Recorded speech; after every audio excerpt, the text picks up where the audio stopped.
हाय।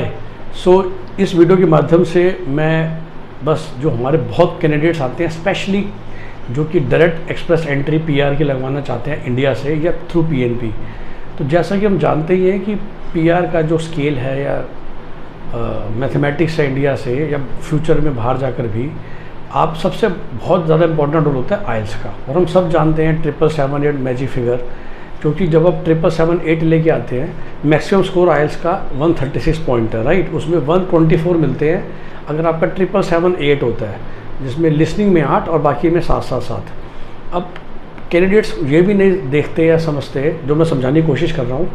ये जो 777-8 है ना, ये फिक्स है। इट मीन्स ओवरऑल से मैं बात नहीं कर रहा।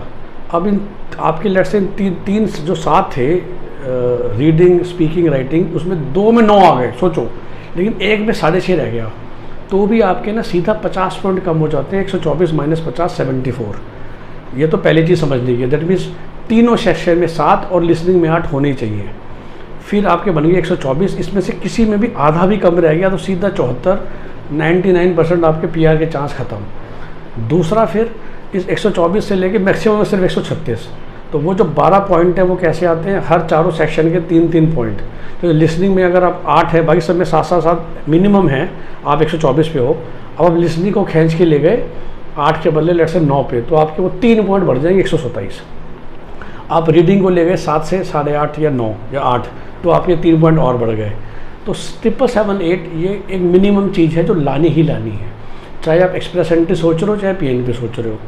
अब मुझे ना सही बताऊँ, तरस is the word I want to use.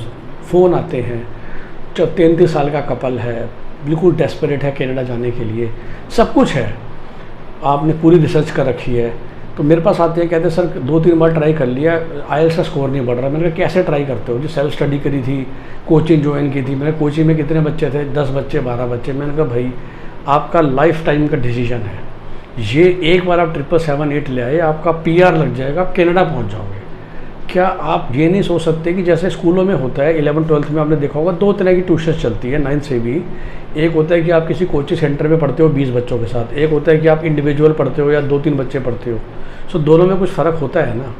वो जो टीचर का फोकस है, वो टीचर का जो ध्यान है, वो जो 3 बच्चों पे रहता है वो अलग रहता है, और 30 बच्चों पे अलग होता है, ठीक। तो जो भी अफोर्ड कर सकता है वो तो 3 बच्चों के साथ ही पढ़ता है। 30 बच्चों में तो वही पढ़ता है कि जो 3 के पैसे नहीं दे सकता। लेट्स बी ऑनेस्ट, है ना, ये तो जग जाहिर बात है, इसमें कुछ छुपाने की बात तो है नहीं। अगर कोई भी पेरेंट अफोर्ड कर सकता है तो बच्चों की वो इंडिविजुअल ट्यूशन ही लगाएगा, ग्रुप में कौन भेजेगा?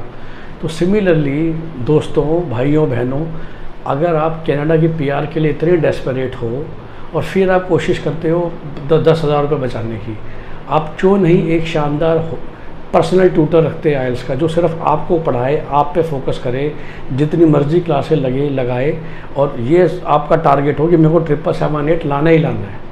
उसके लिए शायद आपको 12,000 के बदले 32,000 रुपये खर्च करने पड़ेंगे, 42,000 रुपये खर्च करने पड़ेंगे कोचिंग में, और आपको नज़र भी आएगा ना, क्योंकि आपकी क्लासें उतनी होंगी, आप अकेले या 2-3 जनों में पढ़ रहे होंगे। खासकर जो मैरिड कपल जा रहा होता है, मैं हमेशा सलाह देता हूँ कि आप 2 जने हो, अब वैसे किसी ग्रुप कोचिंग वाले को 10 हो 10 20,000 रुपये दे रहे हो, मैं कहता हूँ आप टोटल 50,000 खर्च करो। जीके वर्ष के पास शानदार इंडिविजुअल ट्रेनर्स हैं, वो 50,000 रुपये में आपको 40 घंटे पढ़ाएगा, सिर्फ आप मियाँ बीवी को अकेले को, ऑनलाइन या ऑफलाइन, अगर कोविड नहीं हो तो। और आई कैन गारंटी यू, अगर आप उनके कहे मुताबिक पढ़ लोगे तो आपके 777-8 आ जाएगा।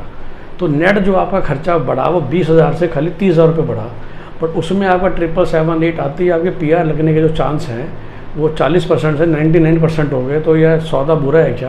क्या सौदा घाटे का है? लेकिन पता नहीं क्यों हम लोग पीआर भी चाहते हैं। मतलब मैं बार बार समझाता हूँ, जो जीके वर्ष जनरली हम और कुछ भी काम करते हैं एजुकेशन के अलावा, कि वो डिसीजन जो आपकी ज़िंदगी बदल सकते हैं, वो काम जो आपकी ज़िंदगी बदल सकते हैं, कनाडा का पीआर लगना, कनाडा का स्टडी वीज़ा लगना, अच्छी जगह से एमबीबीएस करना, अच्छी जगह से पढ़ाई करना, वहाँ जाने के लिए हम लाखों रुपए खर्च करने को तैयार हैं। जब पीआर आ जाएगी तो भी 7-8 लाख रुपए तो खर्च होता है ना टोटल। स्टडी वीज़ा आ जाएगा तो 25 लाख रुपए भी खर्च करने को तैयार है, लेकिन उसको लाने के लिए अगर 15-20 हज़ार रुपये भी एक्स्ट्रा खर्च करने हैं तो वो हम करने को तैयार नहीं है। तो मुझे हैरानी होती है कि पता नहीं कैसे लोगों की सोच है। तो आप खुद ही सोचिए इस वीडियो को सुनकर कि पेनी वाइज पाउंड फुलिश ना, बहुत सारे इंडियंस की एक फितरत है, उल्टा बनिए, पेनी भी वाइज रखिए और पाउंड भी वाइज रखिए। मतलब 25 लाख तो खर्च करने को तैयार हो, लेकिन 25,000 रुपये खर्च करने में 2500 बार सोचते हैं हम लोग, तभी फंसते हैं तभी मरते हैं। सोचिएगा। धन्यवाद।